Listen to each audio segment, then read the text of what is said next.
Welcome to the top stories. We start with critical conservation efforts as University of Hawaii researchers lead a massive $33.5 million fight against invasive species threatening Hawaii. These scientists are spearheading 98 grant-funded projects totaling over $30 million to combat everything from fungal diseases to invasive beetles, all aimed at protecting the state's precious native ecosystems and communities.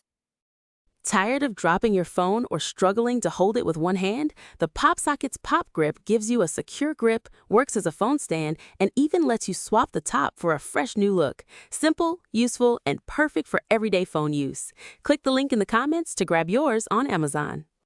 Next up, we look at local community decisions. In a significant vote, the 106 voters at Gill's annual town meeting approved sending a $3.78 million roof replacement for Gill Elementary School to the ballot box, alongside a one-year moratorium on battery energy storage systems and data centers.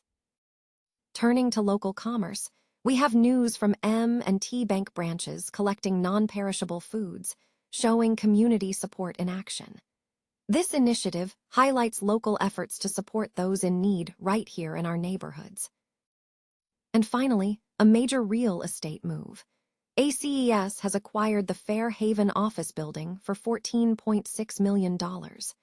This acquisition marks a significant step for the regional educational organization as they secure a central headquarters, and we'll have more on this deal coming up right after this break.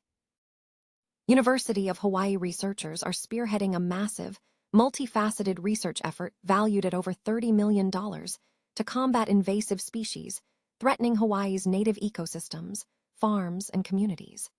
This extensive portfolio of 98 grant-funded projects is tackling critical environmental threats, including fungal diseases, avian malaria spread by mosquitoes, and the degradation of forests and watersheds by invasive insects, ants, and non-native plants.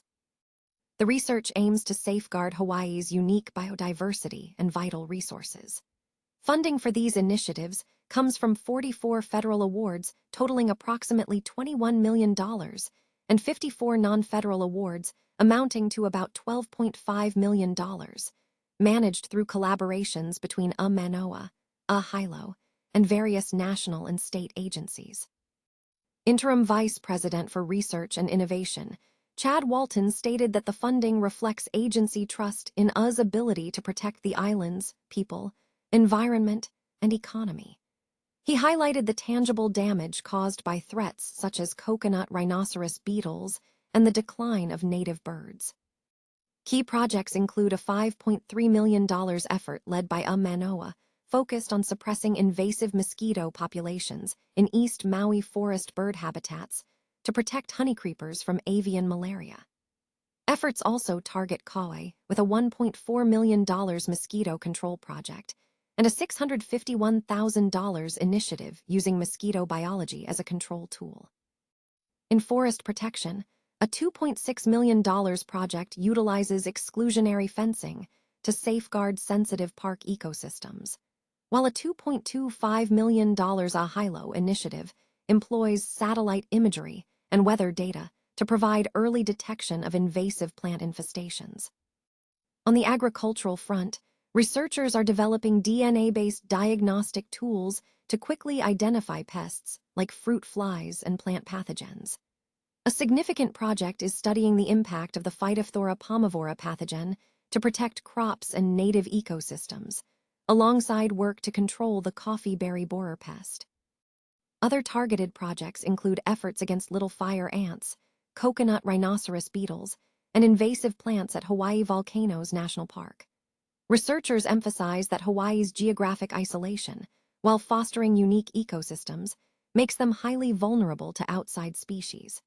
The collective goal of this extensive research is to secure drinking water supplies, food production, cultural resources, and endemic species found nowhere else on Earth. Gill residents have voted to place a $3.78 million roof replacement project at Gill Elementary School on the upcoming May 18 town election, alongside a one-year moratorium on battery energy storage systems and data centers during the first segment of the annual town meeting. The 106 voters approved all 7 warrant articles. Article 3, which concerns the school roof replacement, passed with a 94-5 vote, mandating a standing seam metal roof and ADA compliance updates. This action sets the stage for a debt exclusion vote on May 18, where voters will decide if the town should temporarily raise property taxes to cover the 15-year bond. The project is partially funded by the Massachusetts School Building Authority, MSBA, which will cover $2.51 million, with the town expected to fund approximately $830,716. The new metal roof is projected to have a lifespan exceeding 50 years compared to the current asphalt roof, which is showing signs of deterioration. The project scope also includes necessary ADA improvements such as ramps and doorway reconfigurations. Residents expressed concerns regarding the cost impact and the long-term guarantee of state funding, though Committee Chair Claire Chang affirmed that the funding agreement with the MSBA is secured. Furthermore, the meeting approved several bylaw changes. Article 7 established a 1-year moratorium on data centers and battery energy storage systems. Town Council Donna McNichol indicated that the battery storage moratorium is unlikely to be approved by the State Attorney General's office as it conflicts with existing solar regulations. However, the moratorium on data centers was deemed likely to be approved, pending an amendment to separate the two items. The second half of the town meeting is scheduled for Monday, June 8. M&T Bank branches are actively engaged in collecting non-perishable food items. This initiative is part of a broader community effort aimed at supporting those in need. Further details regarding the scope and logistics of this food drive are expected to be released soon. For viewers interested in related content, the WGRZ app is available to stream WGRZ on their phones. Stay tuned for the next segment in our upcoming series. Area Cooperative Educational Services Corporation, or ACES, has finalized the purchase of a former factory-turned-office building in New Haven, marking a significant move for the regional educational organization. ACES acquired the 4-story, 12-unit property located at 370 James Street and Humphrey Street for $14.6 million, a transaction officially recorded on the city's land records database on April 30. The purchase was made from James Street LLC, a holding company controlled by David Beckerman of the Acorn Group, a New Haven-based real estate firm. The building previously housed businesses such as Starter, a licensed sports apparel company, and the National Box Folding Company. The property, which spans 185,000 square feet, has a complex history of occupancy.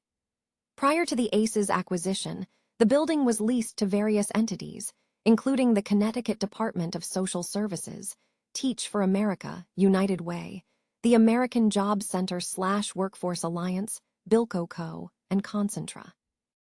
ACES, a regional educational service center serving 27 school districts in south-central Connecticut, utilizes this new location as its central office headquarters. ACES Executive Director Thomas Daney confirmed that the organization relocated its central office from 350 State Street in North Haven to rental space at 370 James Street in November 2023 and has now owned the property for over 2 years. Daney noted that the move was part of a broader strategy to consolidate ACES' real estate footprint. He explained that renovations at older school buildings in Hamden and North Haven had increased capital repair obligations. The goal was to create spaces specifically designed for students with special needs and to better support employees. He stated that the current tenants at 370 James Street are largely in the nonprofit sector and engage in work similar to ACES' mission. When questioned about future tenant changes, Daney indicated that ACES does not plan to terminate any existing leases, as the building is currently mostly occupied. Regarding taxation, ACES confirmed that while they cannot remove the entire property from the tax rolls, only the portion used by ACES will be excluded from taxation, meaning most of the space will remain taxable to the city.